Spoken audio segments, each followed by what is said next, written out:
ਜਨਾਬ ਜੀ ਉਠੋ, ਬਾਹਰ ਸ਼ੋਰ ਹੋ ਰਿਹਾ ਜੇ। ਉਹ ਬਿਮਾਰੀ ਪਿਆਣੇ ਬਾਹਰ ਉੱਠ ਕੇ ਵੇਖ ਲੈ, ਸ਼ੋਰ ਹੁੰਦਾ ਪਿਆ ਹੀ ਬਾਹਰ ਨਹੀਂ ਜਾ ਕੇ। ਇੱਕ ਮਿੰਟ ਜਾਨਾ। ਟੁੱਟ ਪਿਆਣੇ, ਸੁੱਤਾ ਹੀ ਰਹਿਣਾ। ਉਧਰ 10 ਆਏ ਆ ਨਾ, ਇੱਧਰ ਵੀ ਸਾਰਾ 10 ਆਏ ਆ। ਬਸ ਇਧਰੋਂ ਸਾਰਾ ਕਲੀਅਰ ਹੋਣਾ ਕੀ ਚਾਹੀਦਾ। ਲੱਲਾ ਰੋਲਾ ਪਾਇਆ ਇਹ? ਲੱਲਾ ਰੋਲਾ ਇਹ ਪਾਇਆ, ਪਾਣੀ ਦੇ ਵਿੱਚ ਪੈ ਗਿਆ ਜ਼ਹਿਰ। ਅੱਛਾ ਅੱਛਾ। ਤੇ ਕਿਸੇ ਨੂੰ ਨਾ ਪਾਣੀ ਪੀਣ ਨਾ ਦਿਆ, ਚਾਹੇ ਇhtiyat ਕਰਿਆ, ਚਾਹੇ ਸਾਰਿਆਂ ਨੂੰ ਦੱਸਦੇ ਫਿਰਨੇ। ਆਈਏ ਅੱਗੇ ਚੱਲੀਏ ਯਾਰ ਦੱਸਣ ਵਾਸਤੇ। ਠੀਕ ਹੋ ਗਿਆ।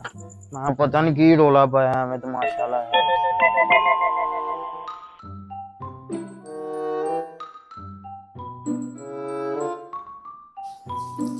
ਅੱਖਾਂ ਆਪਣੇ ਕੀ ਹੋਇਆ ਸੀ ਬਾਹਰ?